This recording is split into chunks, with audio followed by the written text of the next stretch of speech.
Kosher Terroir. I'm Simon Jacob, your host for this episode from Jerusalem.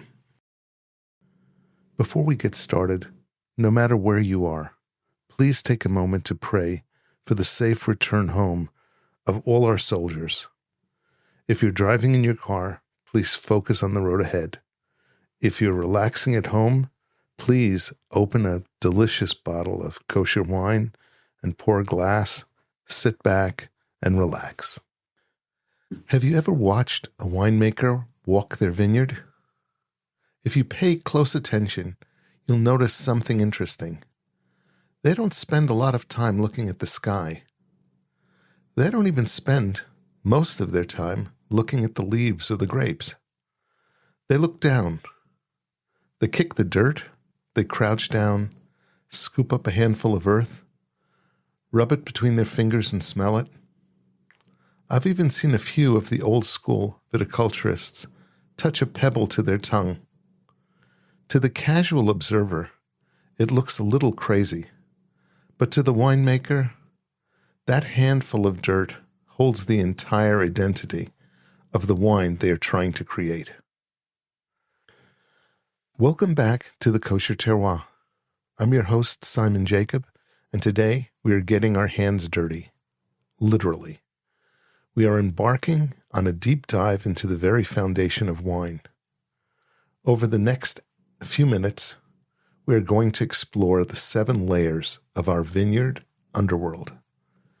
We'll be breaking down all the different types of structures of soil, dirt, and the stones that the vines grow in, and exactly how they impact the kosher wines you pour into your glass. Because here is the beautiful truth about wine. It's a liquid recording of geology. Before we start talking about volcanic basalt or chalky limestone, we have to address a massive myth in the wine world. People love to say, "Oh, this wine tastes like slate," or, "I can taste the crushed rocks in this glass." Let's be candid. Vines do not have tiny mouths in their roots. They are not sucking up rocks and pumping liquid stone into the grapes. That flinty mineral taste in your favorite kosher Chablis or Judean Hill's white, that is a complex chemical reaction born from how the soil regulates water, heat, and nutrients. When you stand in a vineyard, what you are standing on is split into 3 main layers: topsoil, subsoil, and bedrock. The topsoil is where the organic matter lives. It's the bugs, the decaying leaves, the compost. It's fertile. Beneath that is the subsoil. This is the transitional zone, a mix of weathering rock and earth holding the hidden water reserves. And finally, deep down is the bedrock, the solid foundation of the earth.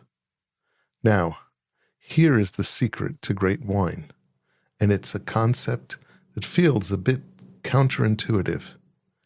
If you want to grow giant, juicy, beautiful table grapes, you plant them in deep, rich, fertile topsoil.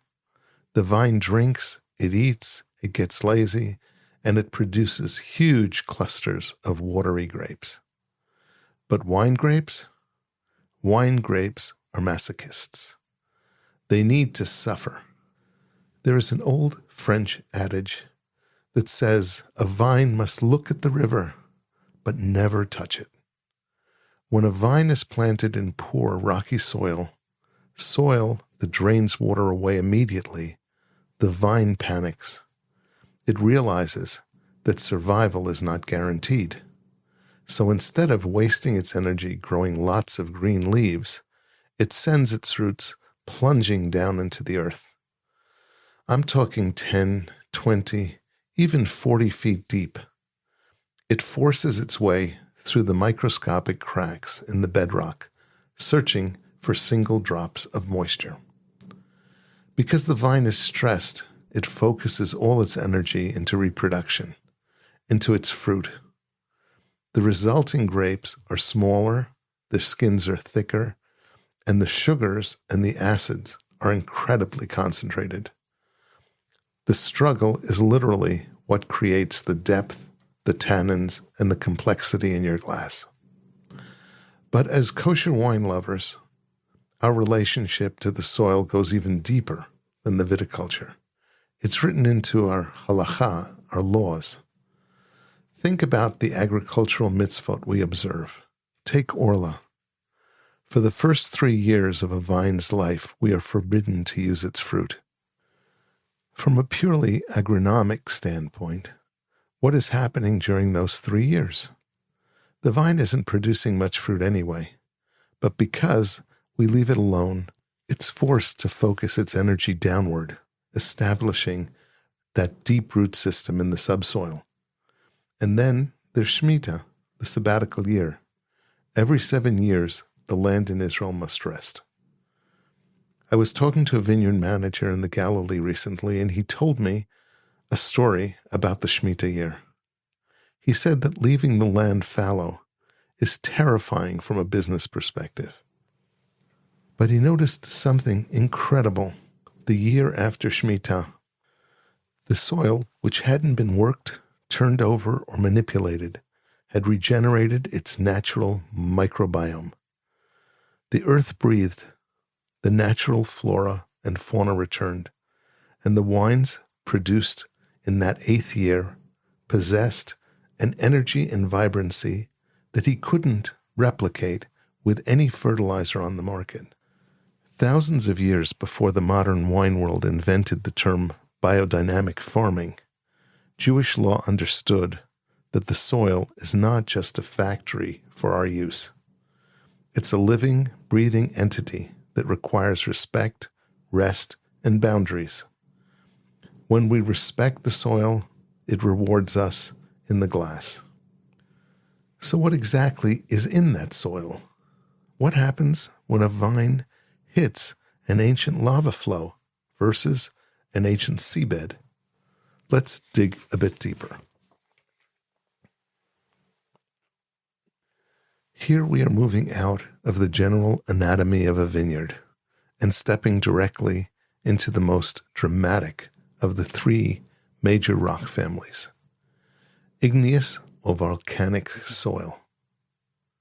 If sedimentary rock is a slow, quiet accumulation over millions of years, igneous rock is the exact opposite. It is violent, it is sudden, it is born in fire. Igneous rock is formed from the cooling and solidification of magma or lava. When we talk about volcanic soils in the wine world, we are usually talking about things like basalt, pumice, and tuff, which is essentially compacted volcanic ash. To understand what volcanic soil does to a wine, you have to understand what it looks and feels like. Imagine standing in a vineyard and picking up a chunk of basalt. It's heavy, it's dark, often charcoal black or a deep rusted red. It's packed with iron, magnesium, and potassium.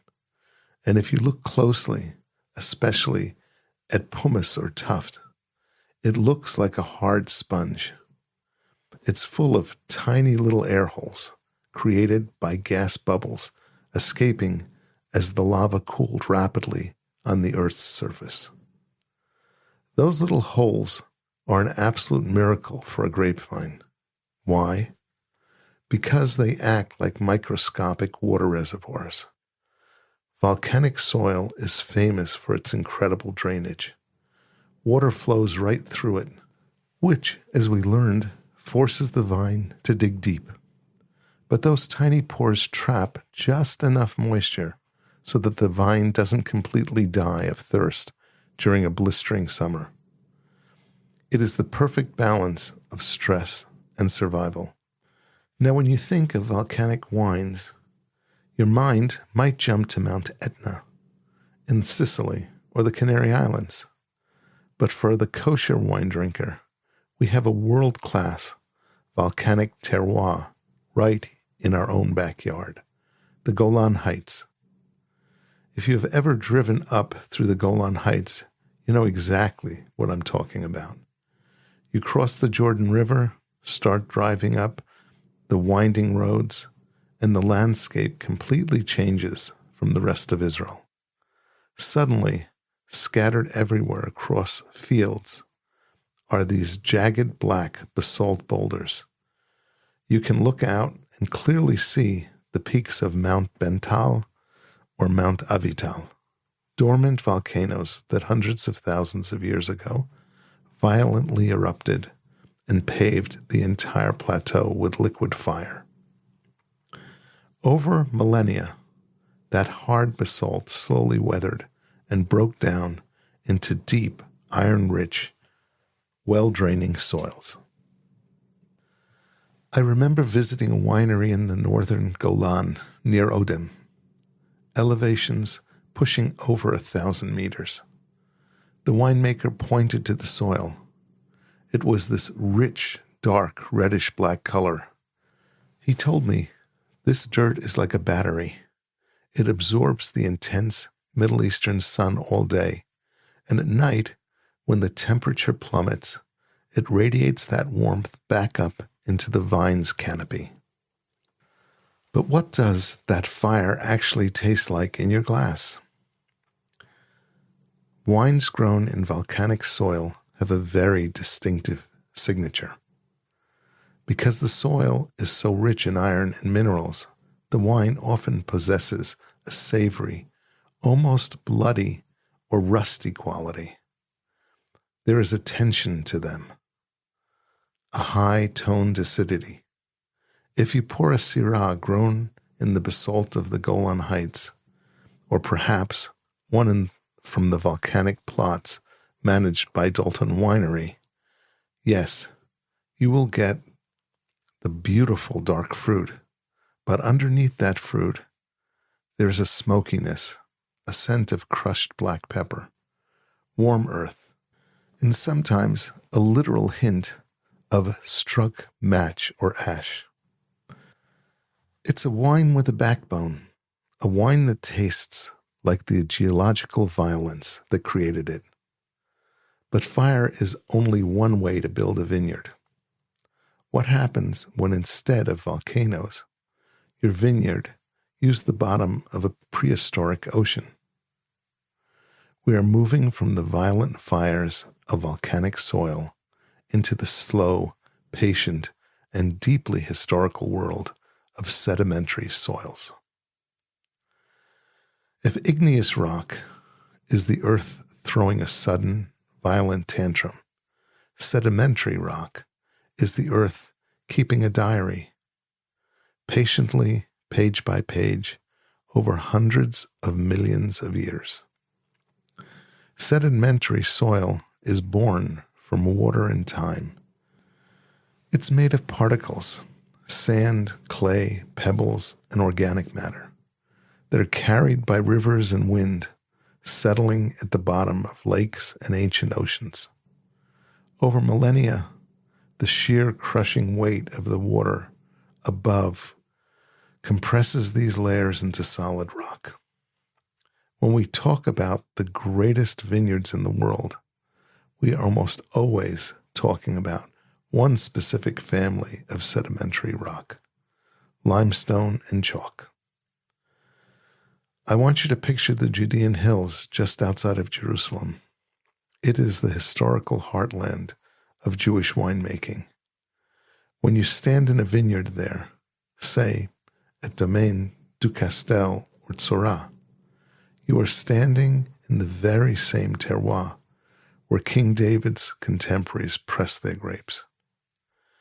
If you scrape away the top layer of that beautiful, iron-rich, red soil, the terra rosa, you hit blinding white rock.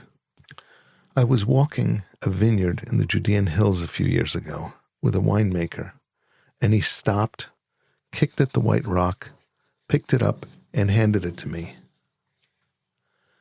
I rubbed my thumbs over the chalky dust and realized I wasn't holding a rock.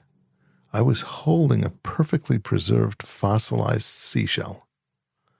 Think about how wild that is for a second.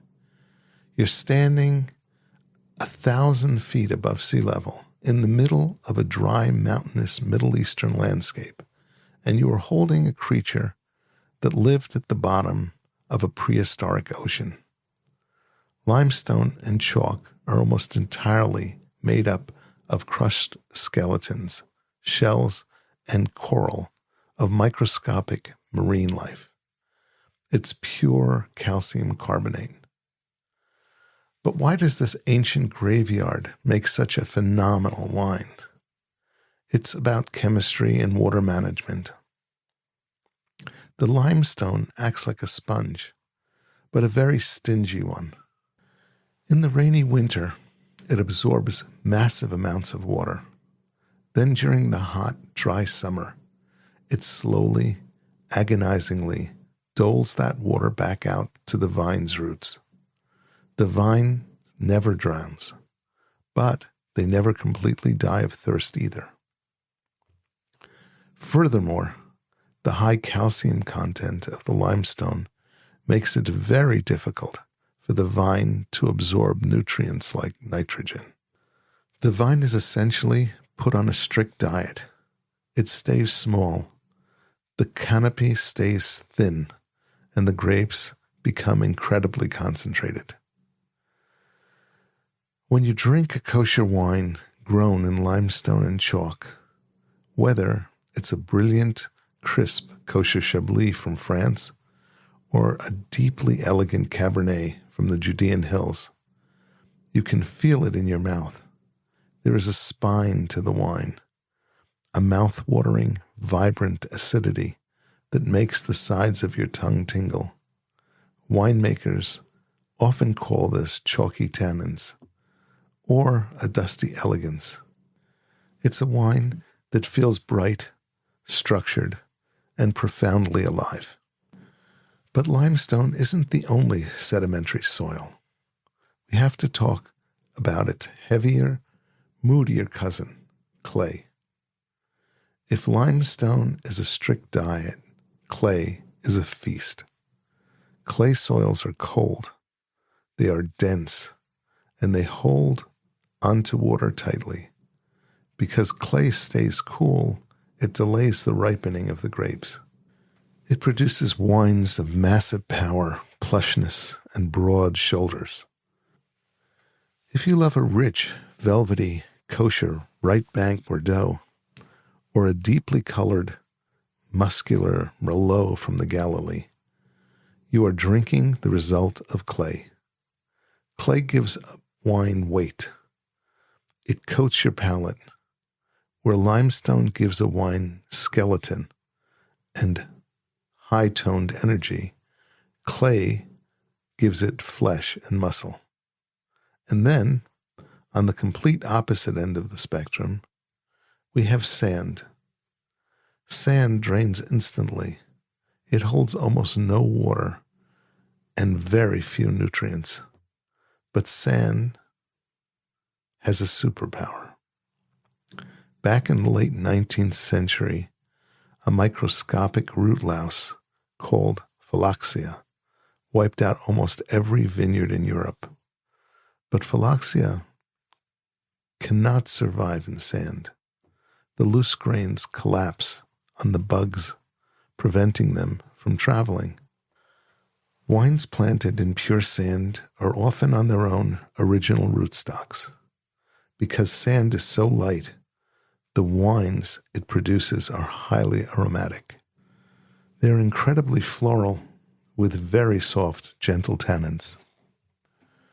So we've experienced the explosive birth of volcanic rock, and we've waded through the ancient compressed oceans of sedimentary chalk and limestone. But the earth is not a static thing. The tectonic plates beneath our feet are constantly moving, colliding, and shifting. What happens when a massive sheet of sedimentary or igneous rock gets dragged deep into the Earth's crust? What happens when it is subjected to millions of pounds of pressure and unimaginable geothermal heat, but it doesn't melt? It transforms. It becomes something entirely new. Welcome to the crucible. Welcome to metamorphic soil. Metamorphic means change of form.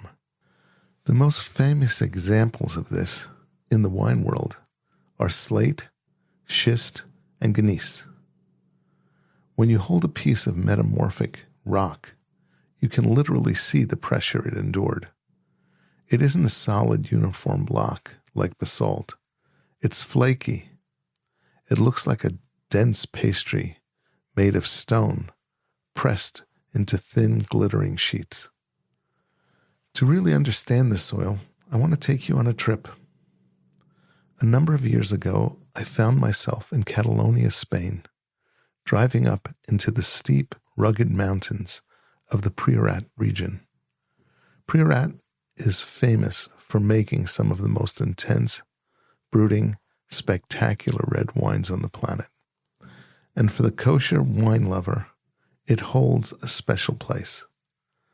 This is the home of Cellar de Capsanis, the cooperative that back in the 1990s started making a kosher wine called Pierre Habib for the Jewish community in Barcelona. Accidentally, by the way, putting the entire region back on the world map. I was standing in one of their oldest vineyards.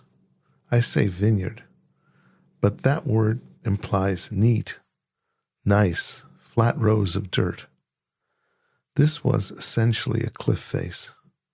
It was so steep that a tractor would just flip over. They have to harvest the grapes by hand, sometimes using mules to haul the fruit up the mountain. I looked down at the ground. It was glittering. The soil there is a very specific type of slate and quartzite that locals call lilicolele. It's a dark, coppery black rock, and it fractures into these sharp, jagged shards. I asked the viticulturist, how on earth does a vine survive in this? It's just solid shards of rock. He smiled, walked over to the vine, and pointed to the base of the trunk. He explained that because slate is layered in these vertical sheets, the roots of the old Grenache and Carignan vines don't try to dig around the rock. They grow straight down into the microscopic vertical fissures. As the root expands, it acts like a wedge, literally prying the bedrock apart with terrifying slow-motion strength to find water trapped deep inside the mountain. Imagine the sheer will to survive. When you drink a wine grown in a metamorphic soil, you are tasting that struggle. These rocks are dark, so they absorb a tremendous amount of heat during the day. In regions like Priorat or the steep slate slopes where they grow kosher Rieslings in Europe, the rocks act like a space heater at night, protecting the vines from frost and helping the grapes ripen. But the real signature of metamorphic terroir is the tension. Wines grown in schist and slate have an incredible, piercing minerality. Some people describe it as a struck flint aroma, like the smell of two rocks being smashed together. It's a savory, almost smoky backbone that sits right underneath the fruit. The vines are forced to dig so deeply and process so few nutrients that the resulting wine is fiercely concentrated. It is dark, it is structured, and it demands your attention. Igneous, sedimentary, metamorphic. These are the three pillars of our vineyard underworld. But having the right rocks is only half the battle, because rocks alone can't grow a vine. It's about how those rocks break down into dirt, how that dirt breathes and how it holds water. In other words, it's about the architecture of the dirt. And as we're about to see, the way a vineyard drains can be the difference between a $100 bottle of wine and a bottle of vinegar. We've spent some time talking about the ingredients of our vineyard underworld. The chemical makeup of the igneous fire, sedimentary oceans, and the metamorphic pressure. But here is the thing about the ingredients. If you dump a pile of bricks, wood, and glass into a field, you don't magically have a house. You need architecture. You need structure. In the wine world, the chemical composition of the rocks is important, but the physical size and shape of the dirt, the texture, and the structure is what actually dictates how the vine lives and breathes. To really grasp this, you have to look underground. A few years ago, I was visiting an estate on the left bank of Bordeaux. This chateau occasionally produces a highly sought-after kosher cuvée, and I was eager to understand what made their Cabernet Sauvignon so legendary. The winemaker greeted me, and instead of taking me into the beautiful temperature-controlled barrel room, he handed me a hard hat and led me out into the vines. Right in the middle of the vineyard, they had brought a backhoe and dug a trench, a soil pit about 6 feet deep and 10 feet long. He jumped down into the hole and motioned for me to follow. Standing down in the trench, looking at the cross-section of the earth, it was like looking at a layer cake. At the very top, there was almost no actual dirt to be seen. It was just an ocean of smooth, round stones, gravel, hundreds of thousands of river-washed pebbles, some the size of golf balls, some the size of softballs. Beneath that was a layer of coarse sand, and finally, deep down at the bottom of the pit, a thick, cool layer of blue clay. I asked him, "How does a plant ever grow in this? It looks like a driveway." He laughed and told me about the golden rule of viticulture. Vines are a lot like cats. They absolutely despise having wet feet. If a vine's root system sits in a pool, stagnant water, the roots literally drown. They cannot absorb oxygen, they become susceptible to fungal disease, and they rot. This is why the physical structure of the soil is paramount. Those smooth gravel stones on the surface of that Bordeaux vineyard, and you'll see similarly rocky, gravelly soils in parts of the Upper Galilee and the coastal plains of Israel, are the ultimate drainage system. When the heavy winter and spring rains hit, the water doesn't pool on the surface.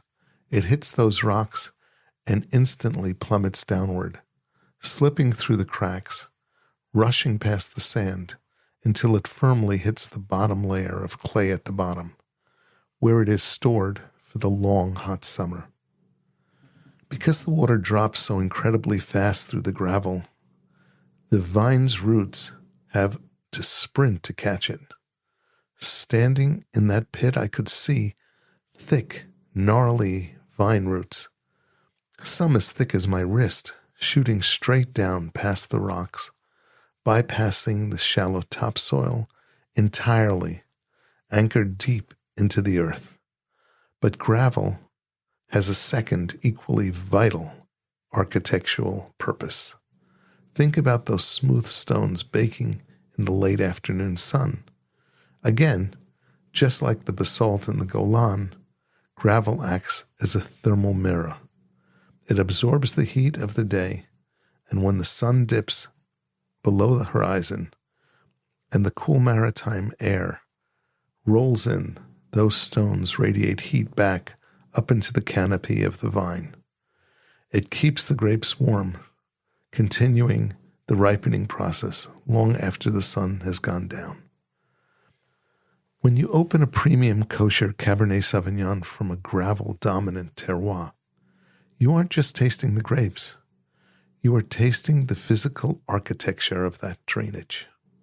You are tasting the warmth of those sun-baked stones, which give the wine those deep, rich, dark fruit flavors wrapped up in fierce, structured tannins that can age in your cellar for decades. It is the paradox of the vineyard. The poorer, the rockier the soil structure, the harder the struggle. And the harder the struggle, the more profound the wine. But dealing with these stressful, poor soils requires a delicate touch. You can't just plant a vine in a pile of rocks and walk away. It requires a steward. It requires a human being who understands not just the science of the dirt, but the soul of the land. We've spent a lot of time today talking about geology. We've mapped out igneous, the sedimentary, and metamorphic, and the architectural drainage of gravel and sand. But if we stop the conversation here, we are missing the most crucial element of terroir. Because rocks on their own are dead. If you take a vine and plant it in sterilized, crushed limestone, it'll die. The vine cannot literally eat a rock. In order for the mineral properties of the soil to enter the root system of a grapevine, you need a middleman. You need a microscopic army. We're talking about the soil microbiome, the fungi, bacteria, nematodes, and earthworms. Remarkably, a single teaspoon of healthy, living vineyard topsoil contains more living organisms than there are human beings on planet Earth. This microscopic ecosystem acts as a digestive tract for the vineyard. The fungi attach themselves to the vine's roots in a symbiotic relationship and secrete acids that break down the solid rock into liquid minerals, feeding them to the vine in exchange for sugars. This is where the human element, the vineyard manager, the winemaker, and for us, the rules of halakha come into play. For the last 50 years, the global wine industry has relied heavily on synthetic chemicals, herbicides, pesticides, and artificial fertilizers. And sure, those chemicals killed the weeds and made the vines grow fast, but they also committed slow, invisible violence against the soil. They killed the microbiome, and when you kill the life in the soil, you're killing the terroir. The wine stops tasting like the earth it grows in and starts tasting like a chemistry experiment. Today, the greatest kosher winemakers in the world are pushing back. They are embracing organic, sustainable, and even biodynamic farming. But doing this in a kosher vineyard, especially in the land of Israel, presents a fascinating, unique challenge. Let's talk about the Torah prohibition against planting diverse kinds of seeds in a vineyard. If you visit a high-end organic, non-kosher vineyard in Napa Valley or Burgundy, you will see the rows between the vines planted with all sorts of cover crops. They plant mustard, radish, peas, clover.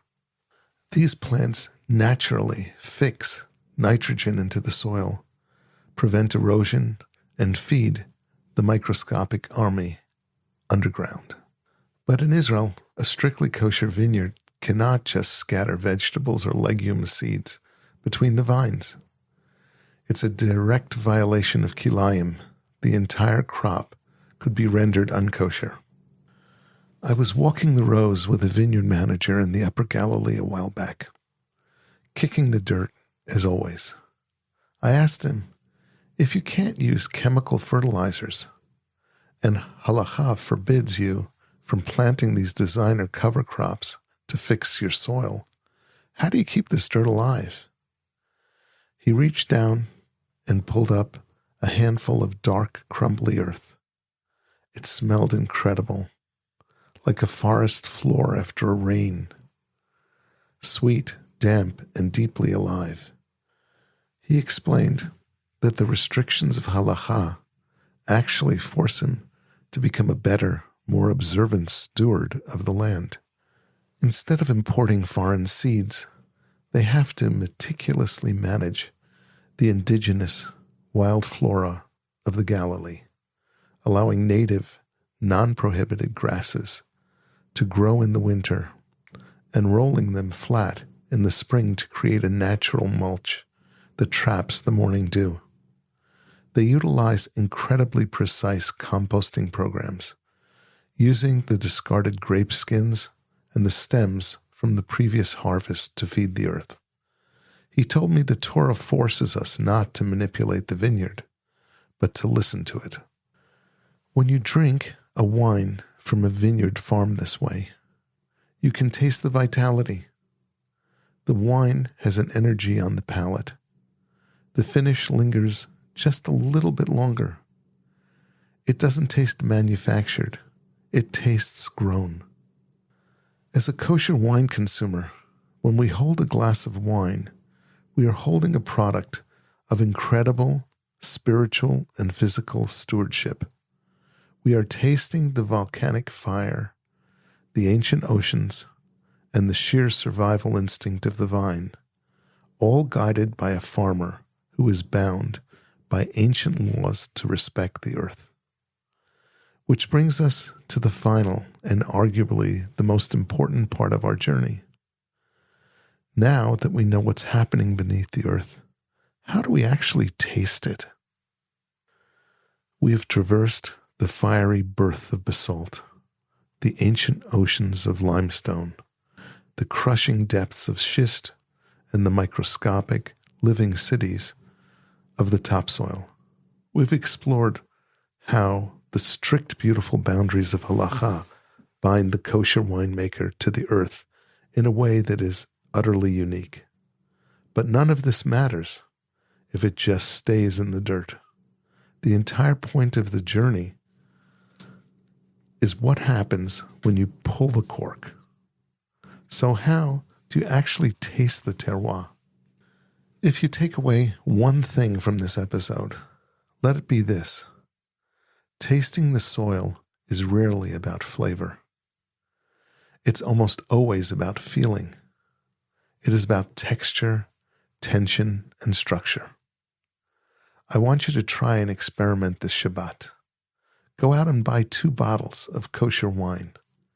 Make them from the same grape. Let's say a Cabernet Sauvignon, but from completely different soils. Pick one Cabernet grown in volcanic basalt of the Golan Heights, and another grown in the chalky limestone or deep Terroir of the Judean Hills. Pour a glass of each side by side. Before you even taste them, smell. Just smell. The volcanic wine in the Golan Heights will likely jump out of the glass at you. It will smell darker, perhaps a little smokier, with a brooding, savory edge, like crushed herbs baked on hot black lava rocks. The limestone, the wine from the Judean Hills, might be a bit more reserved, a bit more elegant, perhaps offering a bright red fruit and a distinct, dusty, floral note. Now take a sip of the volcanic Cabernet. Don't just swallow it immediately. Let it coat your mouth. Pay attention to the physical sensation. You will likely feel a sense of weight, a bold, muscular tannin structure that grabs the sides of your cheeks, and a lively, high-toned acidity that gives the wine a fierce, fiercely energetic, almost vibrating core. That is the iron. That is the heart of the basalt radiating through the fruit. Then cleanse your palate and taste the limestone Cabernet. Notice the difference in the architecture of the liquid. The tannins might feel finer, like cocoa powder or crushed chalk across your tongue. The acidity will be there, but it will feel leaner, more focused, pulling the wine in a long, elegant, straight line down the center of your palate. It feels graceful. It feels like a slow, patient drip of water through a prehistoric ocean floor. You aren't just tasting grapes. You are feeling the geological history of the earth, translated by a struggling vine, preserved in alcohol. In Jewish tradition, before we take a sip of wine, we pause. We hold the glass and we recite a blessing. Baruch atah Hashem, borei pri hagafen. Blessed are you, creator of the fruit of the vine. Notice that we don't bless the winemaker. We don't bless the French oak barrels. We don't bless even the expensive fermentation tanks or the brilliant blending decisions. We bless the vine. We elevate the deeply physical agricultural reality of the earth to a realm of holiness. Because at the end of the day, a winemaker is just a chaperone. The real artist is the dirt. The real masterpiece is the intricate silent dance between the bedrock, the water, the roots, the microbiome, guided by the rhythm of Shemitah and the law of our ancestors. The next time you open a truly great bottle of kosher wine, I challenge you to look past the fruit. Close your eyes, dig past the blackberry and the vanilla. Search for the crushed stone, the morning dew, the baked clay, and the ancient fire. The earth is speaking to you. All you have to do is listen. I'm Simon Jacob, and I want to thank you for coming on this geological journey with me today. This has been the Kosher Terroir. If you love this deep dive, please share this episode with a fellow wine geek and make sure you're subscribed wherever you get your podcasts. Until next time, keep exploring, keep tasting, and always remember to look down at the dirt. L'chaim.